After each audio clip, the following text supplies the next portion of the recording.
Stop feeding the birds. Written by James Sage, illustrated by Pierre Pratt. When Swanda first moved to the city, her name was Swanda, not Samantha, she missed the wildlife she had left behind, so she was a country girl. But not for long. Look at all the buildings here. She moved to Brooklyn. Oh, look, what dear little birds. Come, Waldo, we'll get them a bird feeder all their own. Arf! Barked Waldo. So they did.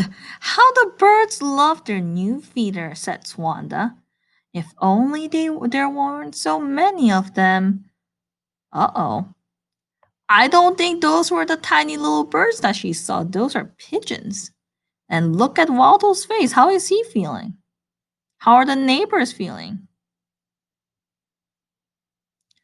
Swanda's neighbors were annoyed, to say the least. Beat it! Scram! Shoo!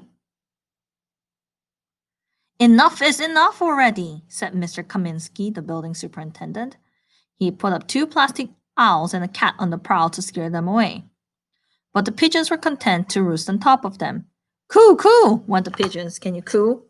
Coo, coo, coo, coo. Oh, wow, that's a lot of birds. Coo, coo, coo, coo, coo. That scares me. There are still too many pigeons. Waldo, we will have to do something about this, said Swanda.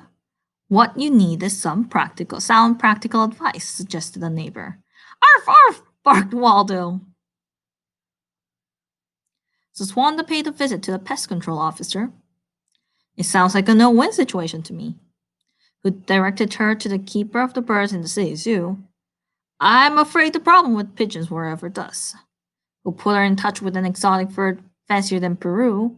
Remember, dearie birds of a feather flock together. But Swanda was no better off than before, so nobody gave her an answer. Then Lexi, her friend from the deli, had a bright idea.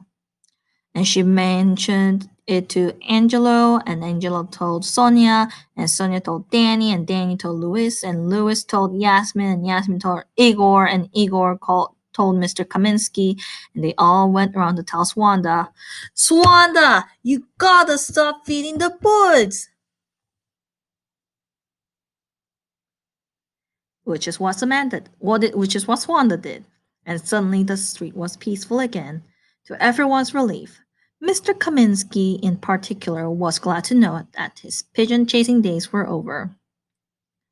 But the next morning, when Swanda was out walking with Waldo, she happened to notice something shimmering and dancing in the pet shop window. Oh, Waldo, look, what a dear little fish. Arf! Warned Waldo. A little later, when Swanda arrived home with her fish, she immediately wondered if they might be happier in something slightly larger. Arf! Arf! Warned Waldo. Waldo's not very happy. She knows what's going to happen. With a few friends to keep them company. Also, she's getting a full aquarium in there. Arf! Arf! Warned Waldo. But somehow Waldo could tell that Swanda wasn't really listening. Poor Waldo. The end. Well, I hope you enjoyed this book because this book was very funny. Bye.